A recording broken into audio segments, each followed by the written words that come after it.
मैं आपका दोस्त, आपका साथी अरुणेश यादव आज फिर आपके लिए एक नया मुद्दा लेके आया हूँ, या फिर हम ये कह सकते हैं कि इस समय ये मुद्दा बड़ा ही हॉट है और बाकी सब आपको मालूम है, डॉट डॉट है। मोदी जी की माया है, मोदी जी की कृपा है।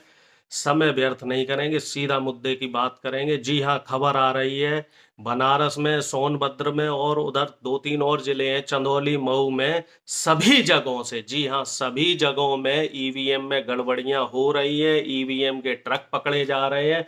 अब प्रश्न ये उठता है कि डीएम क्या कर रहे हैं, जिलाधिकारी क्या कर रहे हैं, और जो चुनाव आयोग की है वो गाइडलाइन ये कहती है कि अगर एक बार मत पड़ने के बाद अगर कहीं भी ईवीएम एक जगह से दूसरी जगह ले जाई जाएगी, पहले तो वो ले नहीं जाई जा सकती, और अगर ले जाई जा रही है कहीं और दूसरी जगह पहुंचाई जा रही है, तो जितने भी विधायक प्रत्याशी हैं उन सभी के संज्ञान में ये बात होनी चाहिए। जी हाँ, ये बात उनके संज्ञान में होनी चाहिए, जबकि उनको बताए बिना, उनकी जानकारी के बिना ये ईवीएम पकड़ी गई हैं। इसमें चुनाव आयोग को लाइव चला है, ये लाइव वीडियो चला है। जो विपक्ष के लोग थे, समाजवादी पार्टी के लोग, कांग्रेस के लोग, इन लोगों ने इस वीडियो को लाइव चलाया। और अगर वो अधिकारी ठीक थे तो वो ईवीएम छोड़ के क्यों भागे? कई प्रश्न हैं जो शंका के घेरे में डालते हैं। और चुनाव आयोग इस समय क्या कर रहा है? अगर चुनाव आयोग निष्पक्ष है तो वो इस घटना का संज्ञान ले और जो जिलाधिकारी है उस पे अतिशीघ्र कार्यवाही करे। और एक दूसरी खबर और आ रही है, मुख्यमंत्री योगी आदित्यनाथ जी के जो प्रमुख सचिव हैं, और वो प्रमुख सचिव तमाम आईएएस ऑफिसर्स को, जिलाधिकारी को फोन करके ये बोल रहे हैं कि जिन जिन सीटों पे भारतीय जनता पार्टी हार रही है उन सीटों पर मतगणना को स्लो कर दिया जाए, उन सीटों पर मतगणना का काम जो है वो धीमे कर दिया जाए। इसके कई मायने निकल के आ सकते हैं। पहली बात तो ये है कि मतगणना अगर धीरे होगी तो मतगणना रात तक खिंचेगी, रात तक खिंचेगी, रात में ये फिर से गड़बड़ी करेंगे। जी हाँ, बिल्कुल, रात में ये फिर से गड़बड़ी करेंगे, जिस तरह की गड़बड़ी इन्होंने बिहार में की थी। लेकिन आप एक चीज समझ लीजिए कि हमें मुस्तैद रहना है, और तमाम वीडियो देखने में आ रहे हैं कि कार्यकर्ता मुस्तैद है, विपक्ष मुस्तैद है, किसान मुस्तैद है। टिकैत साहब ने बोल ही दिया है कि 2 दिन 3 दिन की छुट्टी ले लीजिए और ईवीएम की रक्षा कीजिए, और मतगणना में जहां भी कुछ गड़बड़ी करने का प्रयास करेंगे ये शासन प्रशासन के लोग, तो उन्हें करारा जवाब देना है, लाठी डंडे को तैयार रखना है। क्योंकि इस बार अगर चूक गए तो आप निश्चिंत हो जाइए कि आगे कभी चुनाव नहीं होगा, क्योंकि ये हर जगह मैनिपुलेट करेंगे। और जितना शासन सत्ता और प्रशासन का दुरुपयोग इस चुनाव में देखने में आया है, 7 फेज में मैं बराबर रहा हूं, मैंने कई जिले का सर्वे किया है, तो मेरा अपना सर्वे ये कहता है कि हर जिले के हर बूथ पे, एक बूथ तकरीबन 1000 वोट का होता है, इन्होंने 50 से 60 या कहीं कहीं 70 लोगों के नाम मतगणना से जो लिस्ट होती है, वोटर लिस्ट, उससे कटवाने का काम किया, और उन लोगों के नाम काटे गए हैं जो इनके वोटर नहीं थे।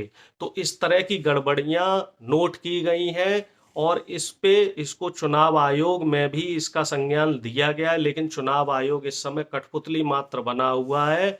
और जो एक दूसरा मैंने कल 2 वीडियो में बताया था कि जो गोदी मीडिया जो नरेशन इस समय चला रहा है कि भारतीय जनता पार्टी की, कुछ चैनल दिखा रहे हैं 250 सीटें आ रही हैं, कुछ दिखा रहे हैं 300 सीटें आ रही हैं, रिपब्लिक भारत तो 326 सीटों तक दिखा रहा है। तो इसको नरेशन को करने का इनका जो मुख्य उद्देश्य है वो यही है कि ये ईवीएम में गड़बड़ी कर सकें, मतगणना में गड़बड़ी कर सकें, पोस्टल बैलेट में गड़बड़ी कर सकें। बनारस में पोस्टल बैलेट भी पकड़े गए हैं, पोस्टल बैलेट के बक्से पकड़े गए हैं जिसमें 12,000 से ज्यादा मतदान जो मतपत्र थे।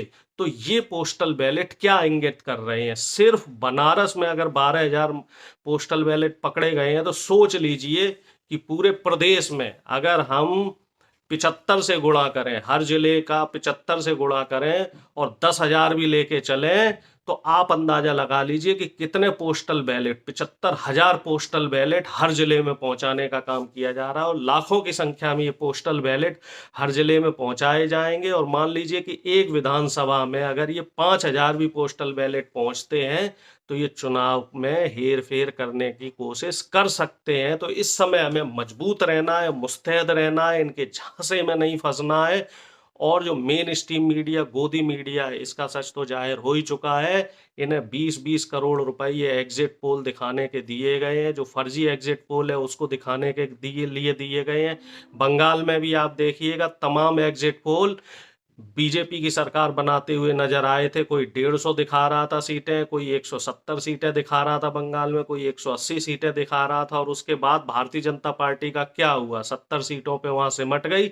इसी तरीके से यहाँ भी 250 से 350 सीटों तक का ये आंकड़े भारतीय जनता पार्टी के जो गोदी मीडिया के चैनल हैं वो दिखा रहे हैं, और इसकी आड़ में ये ईवीएम का खेल करना चाह रहे हैं। डीएम, एसपी, इन सब पे नजर रखनी है और बिल्कुल भी चूक नहीं करनी है। और कल का दिन, कल मतदान की गिनती होगी, कल मतगणना का काम होगा, और कल का दिन सबसे महत्वपूर्ण है। सुबह 6 बजे सभी लोग पहुंचे, मैं भी पहुंचूंगा, और अपने जहां भी आपका मतदान हो रहा है, जिस विधानसभा का हो रहा है, उस पे ज्यादा से ज्यादा संख्या में लोग पहुंचे, वहां पैनी नजर रखे। अगर शासन प्रशासन कोई भी गड़बड़ी करता है तो लाठी डंडों के साथ तैयार रहें। नहीं तो आप समझ लीजिए, इस बार अगर हम चूक गए, अब ये सेमीफाइनल नहीं रहा।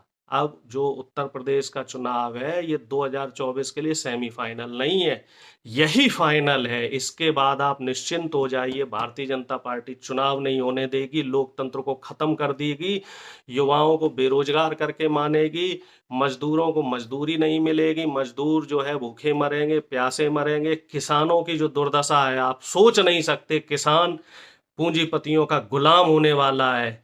इनका जो 3 कानून इन्होंने हटाए थे, इनके मंत्री खुद कह रहे थे कि चुनाव के बाद हम फिर से 3 कानून लगा देंगे। और आप मान के चलिए कि अगर भारतीय जनता पार्टी उत्तर प्रदेश में जीत जाती है तो किसानों के लिए तो ये समझ लीजिए मौत है। किसान फिर से जो 200-400 साल पहले पूंजीवाद वाली व्यवस्था थी, वही व्यवस्था ये लगा के मानेंगे।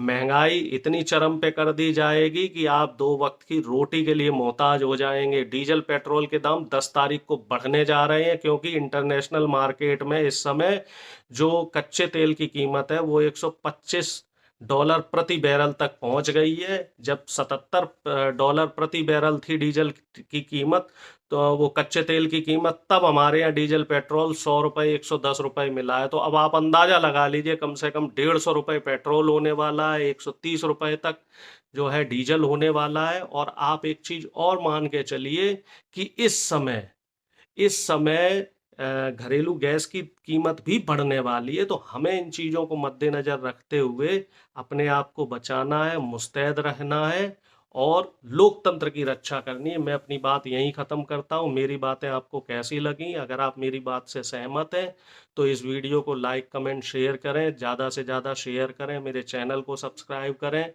मेरा ट्विटर लिंक यहाँ दिया हुआ है, ट्विटर लिंक पे जाके मुझे ट्विटर पे फॉलो कर सकते हैं, फेसबुक पेज पे आप मुझे फॉलो कर सकते हैं। आपका दिन शुभ रहे। बहुत बहुत धन्यवाद। लोकतंत्र को बचाना है और अपने अधिकार को बचाने के लिए कल बहुत मुस्तैद रहना है। नमस्कार।